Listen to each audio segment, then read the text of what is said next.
Let's solve this challenging integral problem. We need to find the value of k in this equation. Let's solve the step by step using substitution. First, let's make the substitution u equals x to the fourth plus 1. This means that du equals 4x cubed dx. Now let's rewrite our integral in terms of u. The x to the seventh term can be written as x to the fourth times x cubed, and x to the fourth is equal to u minus 1. Substituting everything in, our integral becomes 1 over 4 times the integral of u to the 1/3 times u minus 1 du. Let's distribute the u to the 1/3. This gives us 1 over 4 times the integral of u to the 4/3 minus u to the 1/3 du. Now we can integrate each term.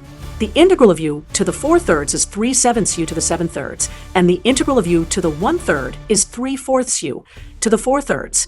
Substituting back x to the fourth plus 1 for u, we get this expression.